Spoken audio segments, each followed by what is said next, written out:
ಇದು ದೇಶವನ್ನೇ ನಡುಗಿಸಿದ್ದ ಅತ್ಯಂತ deadly story. ಇದು ಇಬ್ಬರನ್ನ ನಿರ್ದಾಕ್ಷಿಣ್ಯವಾಗಿ ಕೊಂದು ಮುಗಿಸಿದ ಇಬ್ಬರು ನಟೋರಿಯಸ್ ಕ್ರಿಮಿನಲ್ಗಳ ಕಥೆ. ಈ ಕೇಸ್ ಇಂಡಿಯನ್ ಪಾರ್ಲಿಮೆಂಟ್ ಕೂಡ ನಡುಗಿಸಿತ್ತು. ಜನ ರಸ್ತೆಗಿಳಿದು ಪ್ರತಿಭಟನೆ ಮಾಡಿದ್ರು. ಕೊನೆಗೂ ಕೊಲೆಗಡುಕರು ಸಿಕ್ಕಿ ಬೀಳ್ತಾರೆ. ಅವರಿಗೆ ಗಲ್ಲು ಶಿಕ್ಷೆ ಆಗುತ್ತೆ. ಬಟ್ ನೇಣುಗಂಬದಲ್ಲಿ 2 ಗಂಟೆ ನೇತಾಡಿದ್ರೂ ಇವರ ಜೀವ ಹೋಗಲ್ಲ.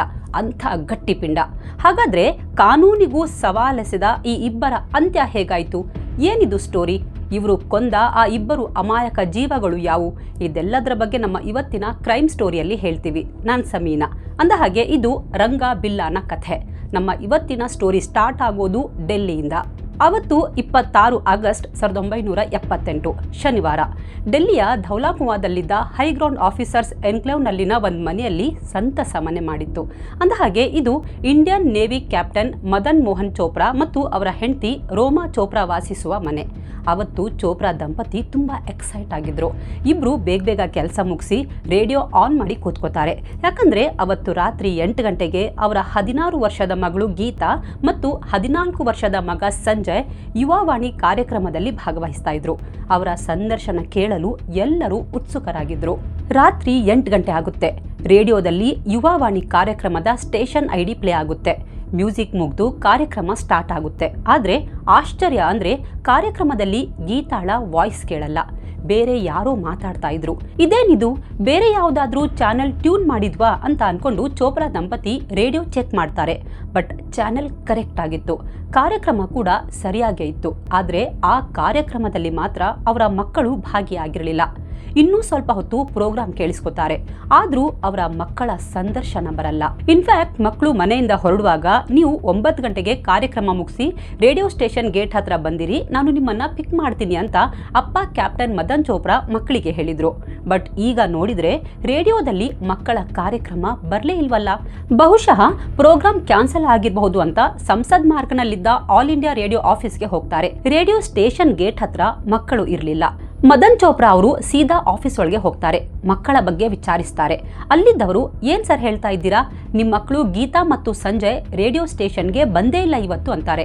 ಅವರ ಮಾತು ಕೇಳಿದ ಮದನ್ ಚೋಪ್ರಾ ಅವರಿಗೆ ಮುಖಕ್ಕೆ ತಣ್ಣೀರು ಎರಚಿದಂತಾಗಿತ್ತು. ಕ್ಷಣ ಕಾಲ ಅವರ ಕಾಲುಗಳು ನಡುಗೋಕೆ ಶುರುವಾಗಿದ್ವು. ಹೆದರುಕೊಂಡೇ ಮನೆಗೆ ಫೋನ್ ಮಾಡ್ತಾರೆ. ಮಕ್ಕಳು ಬಂದ್ರಾ ರೋಮಾ ಅಂತ ಪತ್ನಿಯನ್ನ ವಿಚಾರಿಸ್ತಾರೆ. ಶಾಕಿಂಗ್ ಅಂದ್ರೆ ಮಕ್ಕಳು ಮನೆಗೆ ಬಂದಿರಲಿಲ್ಲ. ಮದನ್ ಚೋಪ್ರಾ ಅವರು ವಾಪಸ್ ಮನೆಗೆ ಹೊರಡ್ತಾರೆ. ದಾರಿ ಮಧ್ಯೆ ಎಲ್ಲಾದ್ರೂ ಮಕ್ಕಳು ನಡ್ಕೊಂಡು ಹೋಗ್ತಿರಬಹುದಾ ಅಂತ ನೋಡ್ತಾರೆ. ಎಲ್ಲೂ ಮಕ್ಕಳ ಸುಳಿವಿಲ್ಲ. ಮನೆಗೆ ಬಂದು ಕೆಲ ಫ್ರೆಂಡ್ಸ್ ಮತ್ತು ರಿಲೇಟಿವ್ಸ್ಗೆ ಫೋನ್ ಮಾಡಿ ವಿಚಾರಿಸ್ತಾರೆ. ಯಾರಿಗೂ ಮಕ್ಕಳ ಬಗ್ಗೆ ಗೊತ್ತಿರಲಿಲ್ಲ. ಹಾಗಾದ್ರೆ ಇಬ್ರು ಮಕ್ಕಳು ಎಲ್ಲಿ ಹೋದ್ರು? ಚೋಪ್ರಾ ದಂಪತಿ ಅಕ್ಷರಶಃ ಭಯದಲ್ಲಿದ್ರು. ಯುವವಾಣಿ ಪ್ರೋಗ್ರಾಂ ಇದ್ದದ್ದು 8 ಗಂಟೆಗೆ. ಅದಕ್ಕೆ ಪೂರ್ವ ತಯಾರಿ ಮಾಡ್ಕೋಬೇಕು ಅಂತ ಸಂಜೆ 6:15ಕ್ಕೇನೆ ಮಕ್ಕಳು ಮನೆ ಬಿಟ್ಟಿದ್ರು. ಈಗ ರೇಡಿಯೋ ಸ್ಟೇಷನ್ಗೆ ಹೋಗೇ ಇಲ್ಲ ಅಂದ್ರೆ ಏನರ್ಥ? ದಾರಿ ಮಧ್ಯೆ ಏನಾದ್ರೂ ಅಚಾತುರ್ಯ ನಡೀತಾ? ರಾತ್ರಿ 10:15ರ ತನಕ ಚೋಪ್ರಾ ದಂಪತಿ ಮತ್ತು ಸ್ನೇಹಿತರು ಮಕ್ಕಳನ್ನ ಹುಡುಕ್ತಾರೆ. ಕೊನೆಗೆ ಪೊಲೀಸ್ ಸ್ಟೇಷನ್ಗೆ ಹೋಗಿ ಮಿಸ್ಸಿಂಗ್ ಕಂಪ್ಲೇಂಟ್ ರಿಜಿಸ್ಟರ್ ಮಾಡ್ತಾರೆ. ನೇವಿ ಕ್ಯಾಪ್ಟನ್ ಮಕ್ಕಳು ಅಂದಮೇಲೆ ಪೊಲೀಸರು ತುರ್ತಾಗಿ ಆಕ್ಟಿವ್ ಆಗ್ತಾರೆ. ಎಲ್ಲಾ ಕಡೆ ಹುಡ್ಕೋಕೆ ಸ್ಟಾರ್ಟ್ ಮಾಡ್ತಾರೆ. ಮದನ್ ಚೋಪ್ರಾ ಕೂಡ ಹುಡುಕಾಟ ಮುಂದುವರೆಸ್ತಾರೆ. ಆಕ್ಸಿಡೆಂಟ್ ಏನಾದ್ರೂ ಆಗಿರಬಹುದಾ ಅಂತ ಡೆಲ್ಲಿಯ ವಿಲ್ಲಿಂಗ್ಡನ್ ಹಾಸ್ಪಿಟಲ್ಗೆ ಹೋಗಿ ವಿಚಾರಿಸ್ತಾರೆ. ಈಗ ಇದರ ಹೆಸರು ಡಾಕ್ಟರ್ ರಾಮ್ ಮನೋಹರ್ ಲೋಹಿಯಾ ಹಾಸ್ಪಿಟಲ್ ಅಂತ ಚೇಂಜ್ ಮಾಡಿದ್ದಾರೆ. ಎಲ್ಲೂ ಮಕ್ಕಳ ಬಗ್ಗೆ ಏನೂ ಸುಳಿವು ಸಿಗಲ್ಲ. ರಾತ್ರಿ 11:30ವರೆಗೂ ಎಲ್ಲಾ ಕಡೆ ಹುಡುಕ್ತಾರೆ. ಎಲ್ಲೂ ಮಕ್ಕಳ ಬಗ್ಗೆ ಗೊತ್ತಾಗಲ್ಲ. ವಾಪಸ್ ಮನೆಗೆ ಬರ್ತಾರೆ. ಪೊಲೀಸರು ಹುಡುಕಾಟ ಮುಂದುವರೆಸ್ತಾರೆ. ಇಂಟ್ರೆಸ್ಟಿಂಗ್ ಅಂದ್ರೆ ಮದನ್ ಅವರು ಹೋಗಿದ್ದ ವಿಲ್ಲಿಂಗ್ಡನ್ ಆಸ್ಪತ್ರೆಗೆ 10:15 ಸುಮಾರಿಗೆ ಇಬ್ಬರು ರೋಗಿಗಳು ಬಂದಿದ್ರು. ಒಬ್ಬನ ಹೆಸರು ವಿನೋದ್, ಮತ್ತೊಬ್ಬ ಹರ್ಭಜನ್ ಸಿಂಗ್. ವಿನೋದ್ ತಲೆಗೆ ಗಂಭೀರವಾಗಿ ಗಾಯವಾಗಿತ್ತು. ರಕ್ತ ಸೋರ್ತಾ ಇತ್ತು. ಆಗ ಡಾಕ್ಟರ್ ಯಾಸ್ಮಿನ್ ಇಮಾಮ್ ಅವನಿಗೆ ಬ್ಯಾಂಡೇಜ್ ಮಾಡ್ತಾರೆ. ತಲೆಗೆ ತುಂಬಾ ಡೀಪ್ ಕಟ್ ಆಗಿತ್ತು. ಬಹುಶಃ ಜಗಳ ಆಗಿರೋದ್ರಿಂದ ಆದ ಗಾಯ ಅನ್ಸಿತ್ತು. ಹಾಗಾಗಿ ಕೆಲವೊಂದು ಪ್ರಶ್ನೆಗಳನ್ನ ಕೇಳ್ತಾರೆ. ಅದಕ್ಕೆ ವಿನೋದ್, ಡಾಕ್ಟ್ರೇ, ನಾವು ರೋಡಲ್ಲಿ ಬರ್ತಾ ಇದ್ವಿ, ಆಗ ಯಾರೋ ನಮ್ಮನ್ನ ಲೂಟಿ ಮಾಡೋಕೆ ಟ್ರೈ ಮಾಡಿದ್ರು. ನನ್ನ ವಾಚ್, ಪರ್ಸ್ ಕಿತ್ಕೊಂಡ್ರು. ನಾನ್ ಸ್ವಲ್ಪ ಪ್ರತಿರೋಧ ತೋರಿದ್ರಿಂದ ನನ್ ಮೇಲೆ ಜೋರಾಗಿ ಹಲ್ಲೆ ಮಾಡಿದ್ರು ಅಂತ ಹೇಳ್ತಾನೆ. ಸರಿ ಅಂತ ಟ್ರೀಟ್ಮೆಂಟ್ ಶುರು ಮಾಡ್ತಾರೆ. ಹಾಗೆ ಯಾವುದಕ್ಕೂ ಇರ್ಲಿ ಅಂತ ಪೊಲೀಸರಿಗೆ ಇನ್ಫಾರ್ಮ್ ಮಾಡ್ತಾರೆ. ಪೊಲೀಸರು ಬರೋವಷ್ಟರಲ್ಲಿ ಸ್ಕಿಯಾಗ್ರಾಫ್ ಅಂದ್ರೆ ಎಕ್ಸ್ರೇ ಮಾಡ್ಸೋಕೆ ಹೇಳ್ತಾರೆ. ರಿಪೋರ್ಟ್ ನೋಡಿದ ವೈದ್ಯರು, ಗಾಯ ಗಂಭೀರವಾಗಿದೆ, ನೀವು ಇವತ್ತು ರಾತ್ರಿ ಅಡ್ಮಿಟ್ ಆಗಿ ಅಂತ ಸಲಹೆ ಕೊಡ್ತಾರೆ. ಆದ್ರೆ ವಿನೋದ್ ಮತ್ತು ಹರ್ಭಜನ್ ಒಪ್ಪಲ್ಲ. ಇಲ್ಲ, ನನ್ಗೆ ಈಗ ಆರೋಗ್ಯ ಸರಿ ಇದೆ, ಅಡ್ಮಿಟ್ ಎಲ್ಲ ಬೇಡ ಅಂತ ಹೊರಡೋಕೆ ಅಣಿಯಾಗ್ತಾರೆ. ಅಷ್ಟರಲ್ಲಿ ಪೊಲೀಸರು ಬರ್ತಾರೆ. ಡ್ಯೂಟಿಯಲ್ಲಿದ್ದ ಸಬ್ ಇನ್ಸ್ಪೆಕ್ಟರ್ ರಾಮಚಂದರ್ ಮತ್ತು ಕಾನ್ಸ್ಟೇಬಲ್ ಹರೀಶ್ ರಾಮ್ ವಿನೋದ್ ಜೊತೆ ಮಾತಾಡ್ತಾರೆ. ಸ್ಟೇಟ್ಮೆಂಟ್ ತಗೋತಾರೆ. ಸರಿ ನಡೀರಿ, ಪ್ರಕರಣ ನಡೆದ ಜಾಗಕ್ಕೆ ಕರ್ಕೊಂಡು ಹೋಗಿ ಅಂತಾರೆ. ಸರಿ ಅಂತ ವಿನೋದ್ ಮತ್ತು ಹರ್ಭಜನ್ ತಾವು ಬಂದಿದ್ದ ಹಳದಿ ಬಣ್ಣದ ಫಿಯಟ್ ಕಾರಲ್ಲಿ ಪೊಲೀಸರ ಜೊತೆ ಹೊರಡ್ತಾರೆ. ಈ ಕಾರ್ನ ನಂಬರ್ DHI 280. ಈ ನಂಬರ್ ಪ್ಲೇಟ್ ನೆನ್ಪಿಟ್ಕೊಳ್ಳಿ ಆಯ್ತಾ, ಮುಂದೆ ಇದರ ಬಗ್ಗೆ ಹೇಳ್ತೀವಿ. ಪೊಲೀಸರನ್ನ ಕರ್ಕೊಂಡು ಕಾಳಿ ಮಂದಿರದ ಹತ್ರ ಹೋಗ್ತಾರೆ. ಅವರಿಬ್ರು ಹೇಳಿದ ಜಾಗ ಚೆಕ್ ಮಾಡ್ತಾರೆ. ಬಟ್ ಅಲ್ಲಿ ಲೂಟಿಗೆ ಪ್ರಯತ್ನ ಪಟ್ಟ ಯಾವುದೇ ಕುರುಹು ಸಿಗಲ್ಲ. ಅಲ್ಲಿ ಯಾವುದೇ ರಕ್ತದ ಕಲೆಗಳೂ ಸಿಗಲ್ಲ. ವಿನೋದ್ ನೋಡಿದ್ರೆ ಹಲ್ಲೆ ಆಯ್ತು, ನಾನು ರೆಸಿಸ್ಟ್ ಮಾಡಿದೆ ಅಂತೆಲ್ಲ ಹೇಳಿದ್ದ. ಬಟ್ ಅಲ್ಲಿ ಅಂಥ ಯಾವುದೇ ಸಾಕ್ಷ್ಯ ಸಿಗಲ್ಲ. ಜೊತೆಗೆ ಘಟನೆ ನೋಡಿದ ಪ್ರತ್ಯಕ್ಷದರ್ಶಿಗಳೂ ಯಾರೂ ಇರಲಿಲ್ಲ. ಹಾಗಾಗಿ ಪೊಲೀಸರಿಗೆ ಸ್ವಲ್ಪ ಸ್ಟ್ರೇಂಜ್ ಅನ್ಸುತ್ತೆ. ಇಬ್ಬರನ್ನು ಕರ್ಕೊಂಡು ಸ್ಟೇಷನ್ಗೆ ಹೋಗ್ತಾರೆ. ಆಗ ಸುಮಾರು 1 ಗಂಟೆ ಆಗಿರಬಹುದು. ಸ್ಟೇಷನ್ಗೆ ಹೋದವರೇ ವಿನೋದ್ ಮತ್ತು ಹರ್ಭಜನ್ ನಾಟಕ ಶುರು ಮಾಡ್ತಾರೆ. ಸರ್, ಮನೆಯಲ್ಲಿ ಎಲ್ಲರೂ ಗಾಬರಿ ಆಗಿರ್ತಾರೆ, ಪ್ಲೀಸ್ ನಮ್ಮನ್ನ ಹೋಗೋಕೆ ಬಿಡಿ. ನನಗೆ ತಲೆಗೆ ತುಂಬಾ ಪೆಟ್ಟಾಗಿದೆ, ತುಂಬಾ ಸುಸ್ತಾಗ್ತಾ ಇದೆ, ಇಂಜೆಕ್ಷನ್ ಕೊಟ್ಟಿರೋದ್ರಿಂದ ನಿದ್ರೆಯೂ ಬರ್ತಾ ಇದೆ ಅಂತ ಪೊಲೀಸರಿಗೆ ರಿಕ್ವೆಸ್ಟ್ ಮಾಡ್ತಾನೆ. ಪೊಲೀಸರು ಸರಿ ಅಂತ ಅವರ ಡೀಟೇಲ್ಸ್ ತಗೊಂಡು ನಾಳೆ ಮತ್ತೆ ಸ್ಟೇಷನ್ಗೆ ಬರಲೇಬೇಕು ಅಂತ ತಾಕೀತು ಮಾಡಿ ಅವರಿಬ್ಬರನ್ನ ಕಳಿಸ್ತಾರೆ. ಪೊಲೀಸರು ಇಲ್ಲೇ ಮಾಡಿದ್ದು ದೊಡ್ಡ ಎಡವಟ್ಟು. ಬಹುಶಃ ಪೊಲೀಸರು ದುಡ್ಡೇನಾದ್ರೂ ತಗೊಂಡು ಅವರನ್ನ ಬಿಟ್ಟು ಕಳಿಸಿದ್ರಾ? ಈ ಬಗ್ಗೆ ಎಲ್ಲೂ ಉಲ್ಲೇಖವಿಲ್ಲ ಬಿಡಿ. ಇತ್ತ ಮದನ್ ಚೋಪ್ರಾ ಮತ್ತು ರೋಮಾ ಚೋಪ್ರಾ ದಂಪತಿ ಮಾತ್ರ ಮಕ್ಕಳನ್ನ ನೆನೆಸ್ಕೊಂಡು ಕಣ್ಣೀರ್ ಹಾಕ್ತಾ ಇದ್ರು. ಇಡೀ ರಾತ್ರಿ ಒಂದು ಕ್ಷಣ ಕೂಡ ನಿದ್ರೆ ಮಾಡಿರಲಿಲ್ಲ. ಅಂದ ಹಾಗೆ ಇವರ ಮಕ್ಕಳು ಕಿಡ್ನಾಪ್ ಆಗಿದ್ರು. ಹೀಗೆ ಆ ರಾತ್ರಿ ಕಳೆಯುತ್ತೆ. ಮಾರನೇ ದಿನ ಆಗಸ್ಟ್ 27ಕ್ಕೆ ಮತ್ತೆ ಹುಡುಕಾಟ ಮುಂದುವರಿಸ್ತಾರೆ. ಬಟ್ ಎಲ್ಲೂ ಸುಳಿವು ಸಿಗಲ್ಲ. ಹೀಗೆ ಆ ದಿನ ಕೂಡ ಕಳೆದು ಹೋಗುತ್ತೆ. ಮಾರನೇ ದಿನ ಅಂದ್ರೆ ಆಗಸ್ಟ್ 28, 1978 ದೆಹಲಿಯ ಬುದ್ಧ ಜಯಂತಿ ಪಾರ್ಕ್ ಹತ್ತಿರದ ರಿಡ್ಜ್ ರಸ್ತೆಯ ನಿರ್ಜನ ಅರಣ್ಯ ಪ್ರದೇಶದಲ್ಲಿ ಒಬ್ಬ ವ್ಯಕ್ತಿ ದನ ಮೇಯಿಸ್ತಾ ಇದ್ದ. ಅವನಿಗೆ ಏನೋ ದುರ್ನಾಥ ಬರುತ್ತೆ. ಹತ್ರ ಹೋಗಿ ನೋಡಿದ ಕೂಡ್ಲೆ ಬೆಚ್ಚಿ ಬಿದ್ದಿದ್ದ. ಕೂಡ್ಲೆ ಪೊಲೀಸರಿಗೆ ಇನ್ಫಾರ್ಮ್ ಮಾಡ್ತಾನೆ. ಪೊಲೀಸರು ಸ್ಥಳಕ್ಕೆ ಬರ್ತಾರೆ. ಅಲ್ಲಿ 2 ಶವಗಳು ಬಿದ್ದಿದ್ವು. ಅವು ಅದಾಗ್ಲೇ ಕೊಳೆಯಲಾರಂಭಿಸಿದ್ವು. ಒಂದು ಶವದ ಮೇಲೆ ಬಟ್ಟೆ ಇರಲಿಲ್ಲ. ತಕ್ಷಣ ಅದನ್ನ ಕವರ್ ಮಾಡ್ತಾರೆ. ಶವಗಳನ್ನ ನೋಡಿದ್ರೆ ಅವು ಚಿಕ್ಕ ಹುಡುಗ ಮತ್ತು ಹುಡುಗಿ ಮೃತದೇಹ ಅನ್ಸಿತ್ತು. ಹಾಗಾಗಿ ಕ್ಯಾಪ್ಟನ್ ಮದನ್ ಅವರಿಗೆ ಕಾಲ್ ಮಾಡಿ ಧೌಲಾಕುವಾ ಮತ್ತು ಕರೋಲ್ಬಾಗ್ ನಡುವೆ ಇರುವ ಅಪ್ಪರ್ ರಿಡ್ಜ್ ರೋಡ್ಗೆ ಬರೋಕೆ ಹೇಳ್ತಾರೆ. ಅಂದಹಾಗೆ ಈಗ ಹಾಸ್ಪಿಟಲ್ ಮತ್ತು ಹಲವು ಏರಿಯಾಗಳ ಹೆಸರುಗಳನ್ನ ಬದಲಿಸಲಾಗಿದೆ. ನಾವು ಹಳೆ ಹೆಸರುಗಳನ್ನೇ ಹೇಳ್ತಾ ಇದ್ದೀವಿ. ಪೊಲೀಸರ ಮಾತು ಕೇಳಿದ ಮದನ್ ಅವರಿಗೆ ಕಾಲ ಕೆಳಗಿನ ಭೂಮಿ ಸರಿದಿತ್ತು. ಅದು ನಮ್ಮ ಮಕ್ಕಳ ಶವ ಆಗದೇ ಇರಲಿ ಅಂತ ದೇವರನ್ನ ಬೇಡ್ಕೊಂಡೇ ಸ್ಥಳಕ್ಕೆ ಹೋಗ್ತಾರೆ. ಗಂಡ ಹೆಂಡತಿ ಇಬ್ಬರಿಗೂ ನಡುಕ ಶುರುವಾಗಿತ್ತು. ಹೆದರುಕೊಂಡೇ ಶವಗಳನ್ನ ನೋಡ್ತಾರೆ. ಎಂಥ ವೈರಿಗಳ ಬದುಕಲ್ಲೂ ಇಂಥ ಕ್ಷಣ ಬರಬಾರ್ದು ರೀ. ಅವತ್ತು ದೇವರು ಚೋಪ್ರಾ ದಂಪತಿ ಮೇಲೆ ಕರುಣೆ ತೋರಿರಲಿಲ್ಲ. ಆ 2 ಶವಗಳು ಅವರ ಮಕ್ಕಳದ್ದೇ ಆಗಿದ್ವು. ಚೋಪ್ರಾ ದಂಪತಿ ಅಲ್ಲೇ ಕುಸಿದು ಬೀಳ್ತಾರೆ. ಅವರ ಆಕ್ರಂದನ ಇಡೀ ಅರಣ್ಯ ಪ್ರದೇಶದಲ್ಲಿ ಪ್ರತಿಧ್ವನಿಸಿತ್ತು. ಅವತ್ತು ಅವರನ್ನ ಸಮಾಧಾನ ಪಡಿಸೋ ಶಕ್ತಿ ಆ ಭಗವಂತನಿಗೂ ಇರಲಿಲ್ಲ. ಪೊಲೀಸರು ಶವಗಳನ್ನ PMಗೆ ಕಳಿಸ್ತಾರೆ. ಆಗಸ್ಟ್ 29ಕ್ಕೆ PM ರಿಪೋರ್ಟ್ ಬರುತ್ತೆ. ದೇಹಗಳು ಆಲ್ರೆಡಿ ಕೊಳ್ತಿದ್ರಿಂದ ಸಾಯೋಕ್ಕೂ ಮೊದಲು ಗೀತಾ ಮೇಲೆ ಅತ್ಯಾಚಾರ ನಡೆದಿತ್ತಾ ಅನ್ನೋದು ಖಚಿತವಾಗಿರಲಿಲ್ಲ. ಆದರೆ ಕೊಲೆಗಡುಕರು ತುಂಬಾ ಬರ್ಬರವಾಗಿ ಕೊಂದು ಮುಗಿಸಿದ್ರು. ಡೆಲ್ಲಿಯಲ್ಲಿ ಆದ ಈ ಘಟನೆ ಇಡೀ ಡೆಲ್ಲಿಯನ್ನ ನಡುಗಿಸಿಬಿಟ್ಟಿತ್ತು. ದೇಶ ಕಾಯೋ ನೇವಿಯ ಕ್ಯಾಪ್ಟನ್ ಮಕ್ಕಳಿಗೆ ಸೇಫ್ಟಿ ಇಲ್ಲ ಅಂದ್ರೆ ಹೇಗೆ? ಜನ ರಸ್ತೆಗಿಳಿದು ಪ್ರತಿಭಟಿಸಿದ್ರು. ಮೀಡಿಯಾದಲ್ಲೂ ಈ ಕೇಸ್ ತುಂಬಾ ಸೆನ್ಸೇಷನ್ ಕ್ರಿಯೇಟ್ ಮಾಡಿತ್ತು. ಮೃತಪಟ್ಟ ಗೀತಾ ಮತ್ತು ಸಂಜಯ್ ಫೋಟೋ ಹಾಕಿ ಪ್ರಕರಣದ ಬಗ್ಗೆ ವಿಸ್ತೃತವಾಗಿ ವರದಿ ಮಾಡಲಾಗಿತ್ತು. ಹೀಗೆ ನ್ಯೂಸ್ ಪೇಪರ್ ಓದುವಾಗ ಡಾಕ್ಟರ್ ನಂದಾ ಈ ಫೋಟೋಗಳನ್ನ ನೋಡ್ತಾರೆ. ತಕ್ಷಣ ಪೊಲೀಸ್ ಸ್ಟೇಷನ್ಗೆ ಫೋನ್ ಮಾಡ್ತಾರೆ. ಸರ್, ಅವತ್ತು 26ನೇ ತಾರೀಖಿನ ಸಂಜೆ ಸಮಯ ಡ್ರಿಸ್ಲಿಂಗ್ ಆಗ್ತಿತ್ತು. ಆಗ ಈ ಇಬ್ಬರು ಮಕ್ಕಳು ನಡ್ಕೊಂಡು ರೋಡಲ್ಲಿ ಹೋಗ್ತಾ ಇದ್ರು. ಆ ಮಕ್ಕಳನ್ನ ನಾನು ನೋಡಿದ್ದೆ. ಅವರಿಬ್ರು ನನಗೆ ಪರಿಚಿತದವ್ರೆ. ಆಗ ನಾನು ಮಕ್ಕಳ ಜೊತೆ ಮಾತಾಡಿದ್ದೆ. ಇಲ್ಲೇ ಆಲ್ ಇಂಡಿಯಾ ರೇಡಿಯೋಗೆ ಹೋಗ್ತಾ ಇದ್ದೀವಿ ಅಂದ್ರು. ಸರಿ ಬನ್ನಿ ಅಂತ ಅವರನ್ನ ಕರ್ಕೊಂಡು ಧೌಲಾಕುವಾ ಹತ್ರ ಡ್ರಾಪ್ ಮಾಡಿದೆ. ಇನ್ಫ್ಯಾಕ್ಟ್ ಅವತ್ತು ನನಗೆ ಬೇರೆ ಕಡೆ ಅರ್ಜೆಂಟ್ ಕೆಲಸ ಇತ್ತು. ಹಾಗಾಗಿ ನಾನು ಗೋಲ್ಡ್ ಡಾಕ್ ಖಾನಾ ಹತ್ರ ಅವರನ್ನ ಇಳಿಸಿದ್ದೆ. ಅಲ್ಲಿಂದ all India radio station just 1 kilometre ಅಷ್ಟೇ ಇತ್ತು. ಅದು ವಾಕೇಬಲ್ ಡಿಸ್ಟೆನ್ಸ್. ಹಾಗಾಗಿ ನಾವು ಇಲ್ಲಿಂದ ನಡ್ಕೊಂಡು ಹೋಗ್ತೀವಿ ಅಂತ ಅಂದ್ರು ಸರ್ ಅಂತಾರೆ. ಅಂದಹಾಗೆ ಅವತ್ತು ಆಗಸ್ಟ್ 26ಕ್ಕೆ ಮಕ್ಕಳು ಕಾಣೆಯಾದ ದಿನ ಸಂಜೆ ಭಗವಾನ್ ದಾಸ್ ಅನ್ನೋ ಒಬ್ಬ ವ್ಯಕ್ತಿ 2 ವೀಲರ್ನಲ್ಲಿ ಹೋಗ್ತಿದ್ರು. ಆ ವೇಳೆ ರೋಡ್ನಲ್ಲಿ ಒಂದು ಹಳದಿ ಬಣ್ಣದ ಫಿಯಟ್ ಕಾರ್ ನಿಂತಿತ್ತು.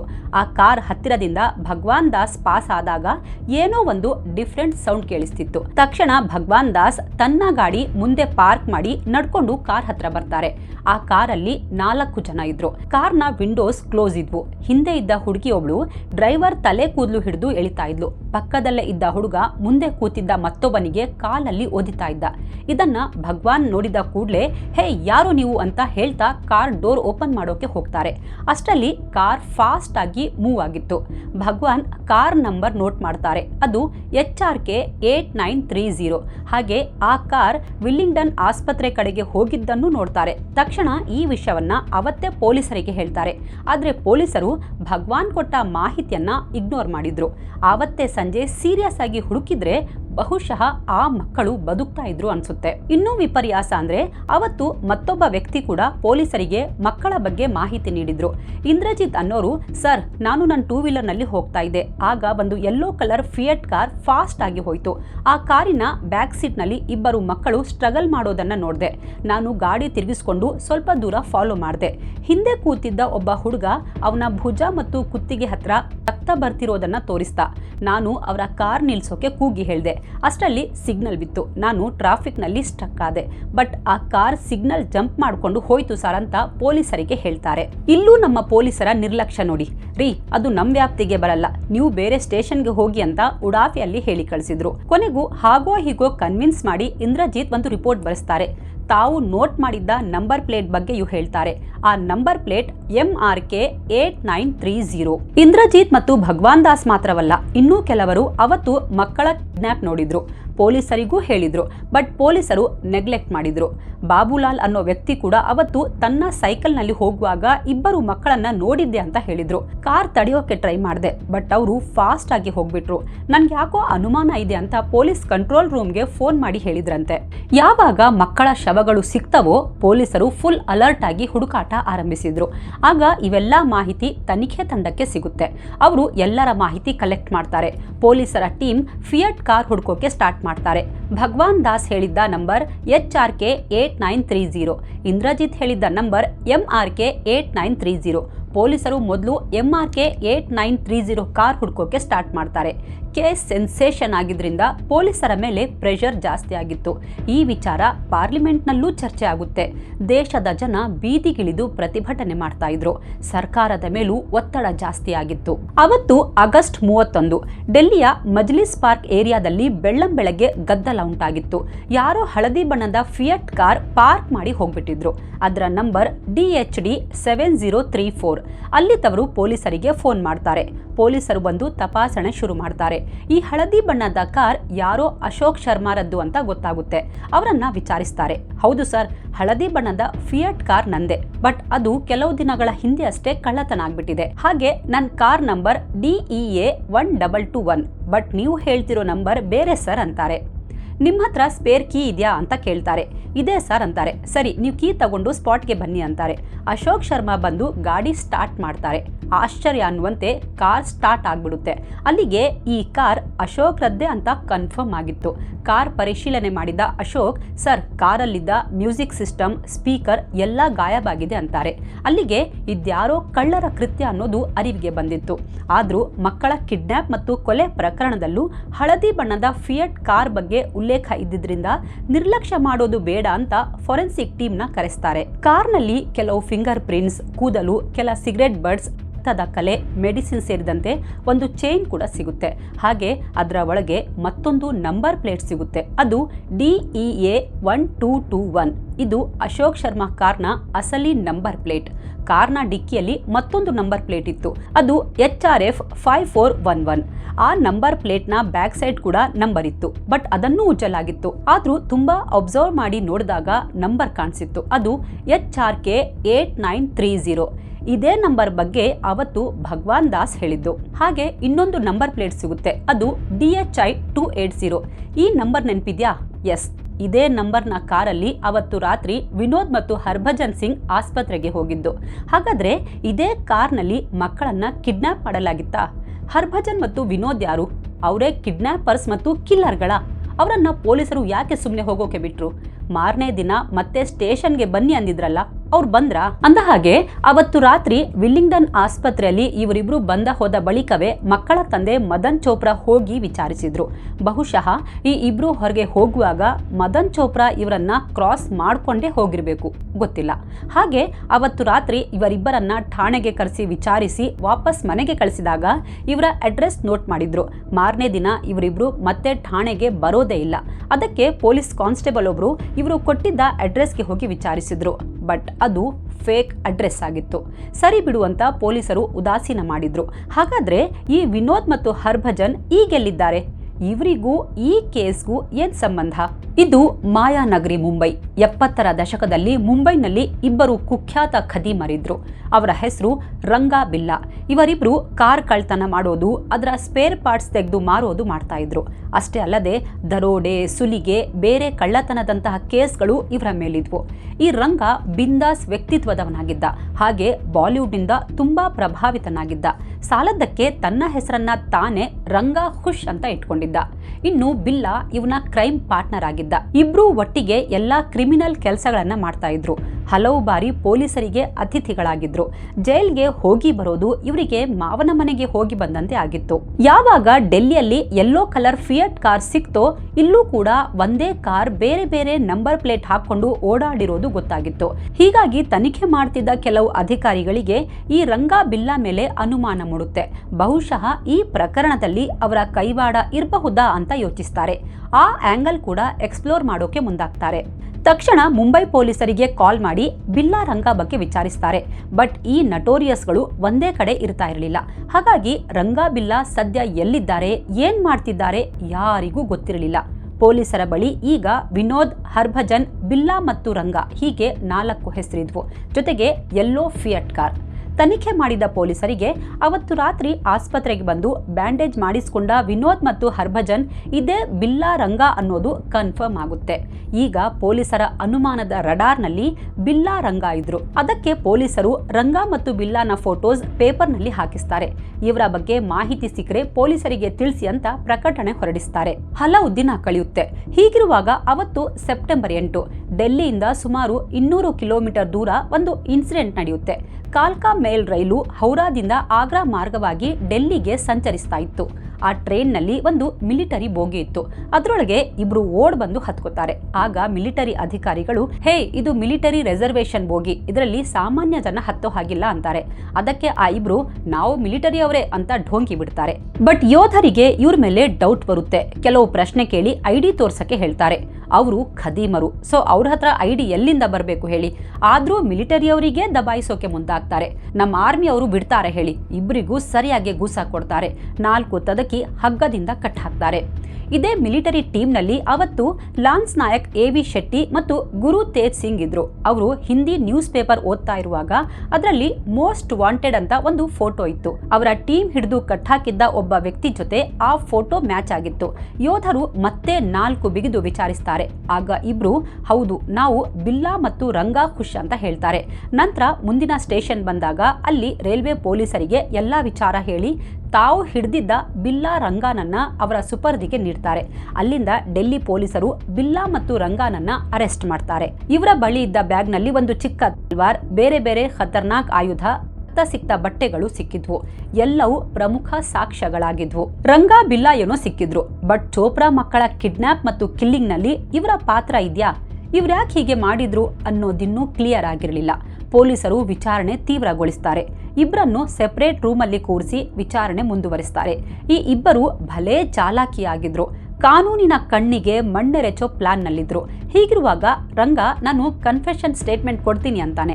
ಆದರೆ ನಾನು ಪೊಲೀಸರ ಮುಂದೆ ಕೊಡಲ್ಲ, ಬದಲಿಗೆ ಮ್ಯಾಜಿಸ್ಟ್ರೇಟ್ ಮುಂದೆ ಕೊಡ್ತೀನಿ ಅಂತಾನೆ. ಸರಿ ಅಂತ ಮ್ಯಾಜಿಸ್ಟ್ರೇಟ್ ಮುಂದೆ ಹಾಜರುಪಡಿಸ್ತಾರೆ. ರಂಗನ ಜೊತೆಗೆ ಮಾತಾಡಿ ಮ್ಯಾಜಿಸ್ಟ್ರೇಟ್ ಅವನಿಗೆ ಟೈಮ್ ಕೊಡ್ತಾರೆ.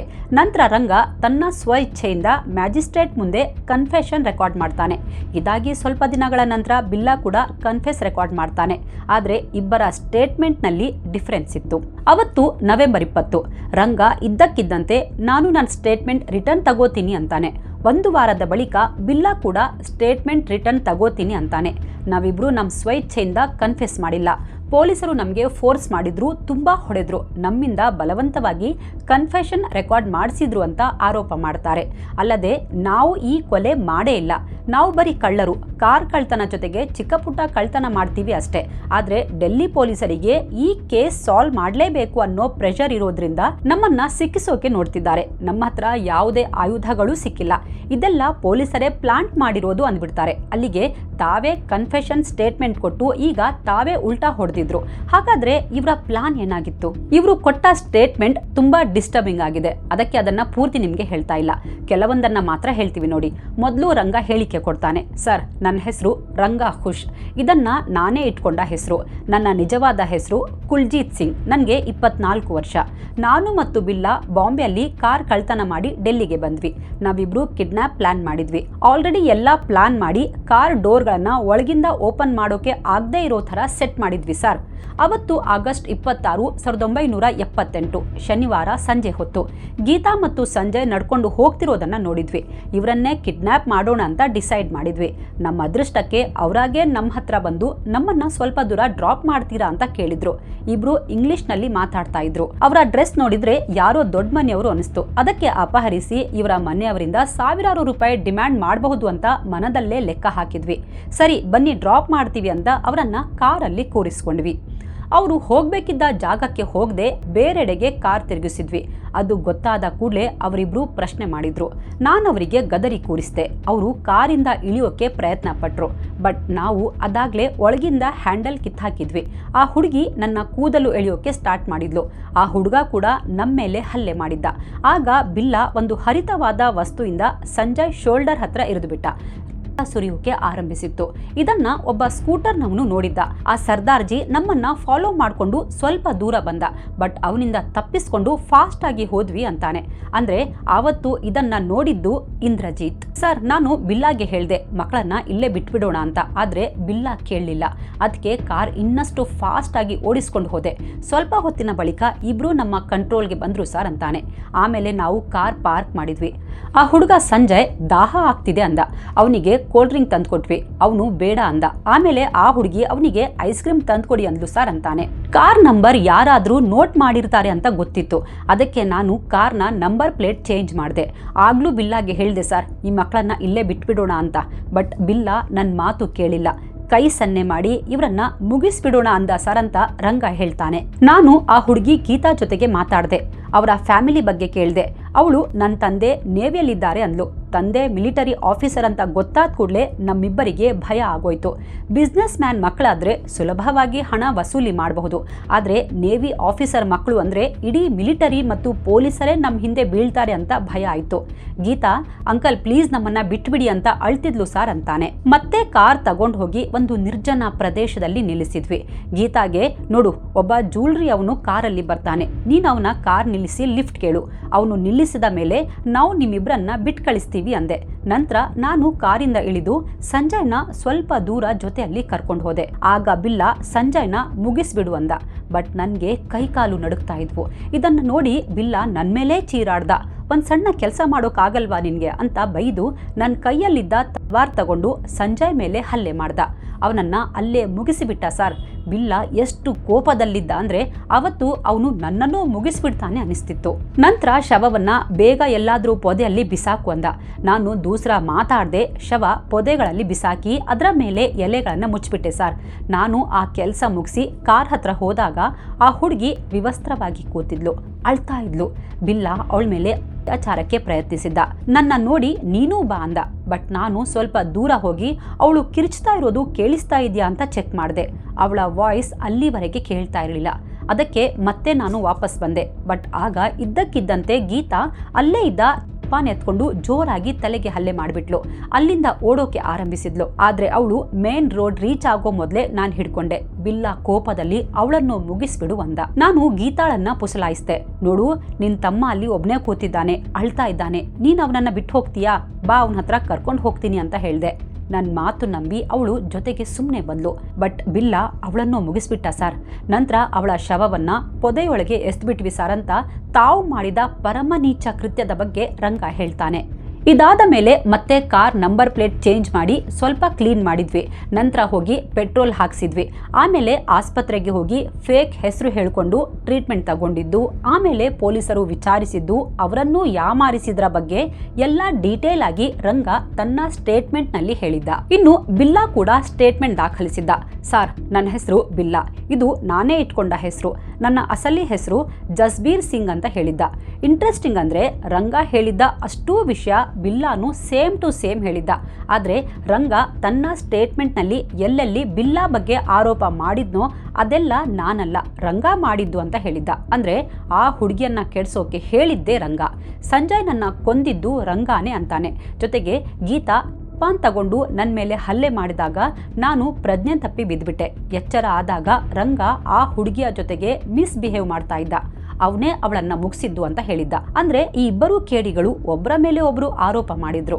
ಆಮೇಲೆ ತಮ್ಮ ಸ್ಟೇಟ್ಮೆಂಟ್ ನಿಂದ ಯೂಟರ್ನ್ ಹೊಡೆದ್ಬಿಟ್ಟಿದ್ರು. ಇವರಿಬ್ಬರ ವಿರುದ್ಧ ಪೊಲೀಸರು ಹಲವು ಸಾಕ್ಷಿಗಳನ್ನ ಕಲೆ ಹಾಕಿದ್ರು. ಇವರಿಬ್ರು ಅವತ್ತು ಅಂಗಡಿಯಲ್ಲಿ ಕೋಲ್ಡ್ ಡ್ರಿಂಕ್, ಐಸ್ ಕ್ರೀಮ್ ತಗೊಂಡಿದ್ದನ್ನ ಕೆಲವರು ನೋಡಿದ್ರು. ಆ ರಾತ್ರಿ ಆಸ್ಪತ್ರೆಗೆ ಹೋಗಿದ್ದಾಗ ಅವರಿಗೆ ಟ್ರೀಟ್ಮೆಂಟ್ ಕೊಟ್ಟ ಡಾಕ್ಟರ್ ಹೇಳಿಕೆ ಕೊಟ್ಟಿದ್ರು. ಎಕ್ಸ್ರೇ ರಿಪೋರ್ಟ್ ಮತ್ತು ಬಿಲ್ಲಾನ ಸ್ಕಲ್ ರಿಪೋರ್ಟ್ ಮ್ಯಾಚ್ ಆಗಿತ್ತು. ಹಾಗೆ ಅವತ್ತು ರಾತ್ರಿ ವಿಚಾರಣೆ ಮಾಡಿದ್ದ ಪೊಲೀಸರು ಹೇಳಿಕೆ ನೀಡಿದ್ರು. ಕೋರ್ಟ್ ಅಲ್ಲಿ ಟ್ರಯಲ್ ಸ್ಟಾರ್ಟ್ ಆಗುತ್ತೆ. ಎಲ್ಲಾ ಸಾಕ್ಷ್ಯಾಧಾರಗಳು ಮತ್ತು ಅವರು ಕೊಟ್ಟಿದ್ದ ಕನ್ಫೆಷನ್ ಸ್ಟೇಟ್ಮೆಂಟ್ ಆಧರಿಸಿ ನ್ಯಾಯಾಲಯ ಇಬ್ಬರಿಗೂ ಗಲ್ಲು ಶಿಕ್ಷೆ ವಿಧಿಸಿ ಆದೇಶ ನೀಡಿತ್ತು. ಈ ತೀರ್ಪು ಪ್ರಶ್ನಿಸಿ ಹೈಕೋರ್ಟ್ ನಂತರ ಸುಪ್ರೀಂ ಕೋರ್ಟ್ಗೂ ಹೋಗ್ತಾರೆ. ಬಟ್ ಅಲ್ಲೂ ಇವರ ಮರಣದಂಡನೆ ಶಿಕ್ಷೆ ಎತ್ತಿ ಹಿಡಿಯಲಾಗುತ್ತೆ. ಕೊನೆಗೆ ರಾಷ್ಟ್ರಪತಿ ಬಳಿ ಕ್ಷಮಾದಾನಕ್ಕೆ ಅರ್ಜಿ ಹಾಕ್ತಾರೆ. ಅಲ್ಲೂ ಇವರಿಗೆ ರಿಲೀಫ್ ಸಿಗಲ್ಲ. ಈ ನಡುವೆ ಕೋರ್ಟ್ನಿಂದ ವಿಶೇಷ ಅನುಮತಿ ಪಡೆದು ಒಬ್ಬ ಡೇರ್ ಡೆವಿಲ್ ಪತ್ರಕರ್ತೆ ಇವರಿಬ್ಬರ ಇಂಟರ್ವ್ಯೂ ಮಾಡಿದ್ರು. ಅವರ ಹೆಸರು ಪ್ರಭಾ ದತ್. ಇವರು ವೆರಿ ಫೇಮಸ್ ಪತ್ರಕರ್ತೆ ಬರ್ಖಾ ದತ್ ಅವರ ತಾಯಿ. ಈ ವೇಳೆ ಬಿಲ್ಲಾ ತಾನು ನಿರಪರಾಧಿ ಅಂತಾನೆ, ಆದ್ರೆ ರಂಗ ಮಾತಾಡಲ್ಲ ಅಂದ್ಬಿಡ್ತಾನೆ. ಅವತ್ತು ಜನವರಿ 31, 1982 ಇಬ್ಬರಿಗೂ ಗಲ್ಲು ಶಿಕ್ಷೆ ಜಾರಿಯಾಗೋ ದಿನ. ಅವತ್ತು ಕೂಡ ಈ ರಂಗ ಖುಷಿಯಾಗಿಯೇ ಇದ್ದ. ಬಿಲ್ಲಾ ಮಾತ್ರ ದುಃಖದಲ್ಲಿದ್ದ. ಇಬ್ಬರನ್ನು ಮಾಡ್ತಾರೆ. ಸ್ವಲ್ಪ ಹೊತ್ತಿನ ನಂತರ ಡಾಕ್ಟರ್ ಪಲ್ಸ್ ಚೆಕ್ ಮಾಡ್ತಾರೆ. ಬಿಲ್ಲಾ ಸತ್ತೋಗಿದ್ದ. ಆದ್ರೆ ಈ ರಂಗನ ಪಲ್ಸ್ ಮಾತ್ರ ಇನ್ನೂ ಆಕ್ಟಿವ್ ಇತ್ತು. ಇವನದ್ದು ಸಣಕಲು ದೇಹ ಬೇರೆ. ಹಾಗಾಗಿ ಇವನು ನೇಣು ಹಾಕಿದ್ರು ಇನ್ನೂ ಉಸಿರಾಡ್ತಾ ಇದ್ದ. ಈಗ ಪೊಲೀಸರಿಗೆ ಇನ್ನೊಂದು ತಲೆನೋವು ಶುರುವಾಗಿತ್ತು. ಇವನೇನಾದ್ರೂ ಬದುಕ್ಬಿಟ್ರೆ ರಿಲೀಸ್ ಮಾಡಬೇಕಾಗುತ್ತೆ. ಹೀಗಾಗಿ ಅವನನ್ನ 2 ಗಂಟೆ ಹಾಗೆ ನೇತಾಕ್ತಾರೆ. ನಂತರ ಮತ್ತೆ ಪಲ್ಸ್ ಚೆಕ್ ಮಾಡ್ತಾರೆ. ಪಾಪಿ ಚಿರಾಯು ಅಂತಾರಲ್ಲ, ಹಾಗೆ ಪಾಪಿ ರಂಗ ಇನ್ನೂ ಜೀವಂತ ಇದ್ದ. ಕೊನೆಗೆ ಸಿಪಾಯಿಗೆ ರಂಗನ ಕಾಲು ಹಿಡ್ಕೊಳ್ಳೋಕೆ ಹೇಳ್ತಾರೆ. ಫೈನಲಿ ಕೆಲ ಹೊತ್ತಿನ ಬಳಿಕ ಪಾಪಿ ರಂಗ ಸತ್ತು ಹೋಗ್ತಾನೆ. ಹೀಗೆ ಬಿಲ್ಲಾ ರಂಗ ಎಂಬ ನಟೋರಿಯಸ್ ಕ್ರಿಮಿಗಳು ಅಂತ್ಯಗೊಂಡಿದ್ರು. ಇವರ ದೇಹ ಕ್ಲೇಮ್ ಮಾಡೋಕೆ ಅವರ ಕುಟುಂಬದವರು ನಿರಾಕರಿಸಿದ್ರು. ಕೇಸ್ನ ವಿಚಾರಣೆ ಸಂದರ್ಭ ನ್ಯಾಯಾಲಯ ಪೊಲೀಸರ ಮೇಲೆಯೂ ಗರಂ ಆಗಿತ್ತು. ಒಂದ್ ವೇಳೆ ಇಂದ್ರಜಿತ್ ಮತ್ತು ಭಗವಾನ್ ದಾಸ್ ಅವರ ಕಂಪ್ಲೇಂಟ್ ಬಗ್ಗೆ ಸಂಜಯ್ ಸೀರಿಯಸ್ ಆಗಿ ರಿಯಾಕ್ಟ್ ಮಾಡಿದ್ರೆ ಅಮಾಯಕ ಇಬ್ಬರು ಮಕ್ಕಳ ಜೀವ ಉಳಿಸಬಹುದಿತ್ತು. ಇದು ಪೊಲೀಸ್ ವ್ಯವಸ್ಥೆಯ ಫೇಲ್ಯೂರ್ ಅಂತ ಕೋರ್ಟ್ ಸಿಟ್ಟಾಗಿತ್ತು. ಗೀತಾ ಮತ್ತು ಸಂಜಯ್ ನಿಜಕ್ಕೂ ಧೈರ್ಯಶಾಲಿ ಮಕ್ಕಳು. ಅವರು ಫೈಟ್ ಬ್ಯಾಕ್ ಮಾಡಿದ್ದಾರೆ. ಗೀತಾ ತನ್ನ ಬಚಾವ್ ಮಾಡ್ಕೊಳ್ಳೋಕೆ ಅಪರಾಧಿಗಳ ತಲೆಗೆ ಹಲ್ಲೆ ಕೂಡ ಮಾಡಿದ್ಲು.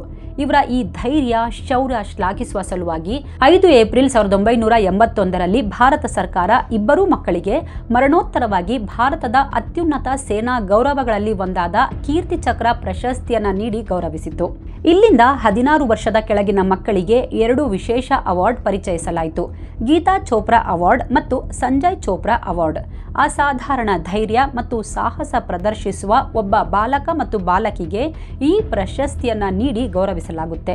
ಈ ಅವಾರ್ಡ್ ಅನ್ನ ಪ್ರತಿ ವರ್ಷ ನ್ಯಾಷನಲ್ ಬ್ರೇವರಿ ಅವಾರ್ಡ್ ಜೊತೆಗೆ ನೀಡಲಾಗುತ್ತೆ. ಇದು ರಾಷ್ಟ್ರೀಯ ಬಾಲ ಪುರಸ್ಕಾರಗಳ ಅಡಿಯಲ್ಲಿ ನೀಡಲಾಗುವ ಅತ್ಯಂತ ಪ್ರತಿಷ್ಠಿತ ಪ್ರಶಸ್ತಿಯಾಗಿದೆ.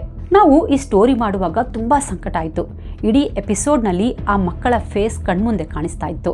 ನಿಜಕ್ಕೂ ಆ ಮಕ್ಕಳು ಅದೆಷ್ಟು ನೋವು ಅನುಭವಿಸಿರಬೇಕು. ಈ ವಿಚಾರ ಗೊತ್ತಾದ ಮೇಲೆ ಗೀತಾ ಮತ್ತು ಸಂಜಯ್ ತಂದೆ ತಾಯಿಗೆ ಅದೆಂಥ ಸಂಕಟ ಆಗಿರಬಹುದು. ಇನ್ಯಾರ ಬಾಳಲು ಹೀಗಾಗ್ದಿರಲಿ. ಸರ್ವೇ ಜನಃ ಸುಖಿನೋ ಭವಂತು. ಈ ಸ್ಟೋರಿ ಬಗ್ಗೆ ನಿಮಗೆ ಏನು ಅನಿಸುತ್ತೆ ಕಾಮೆಂಟ್ ಮಾಡಿ ತಿಳಿಸಿ. Thank you so much. Take care.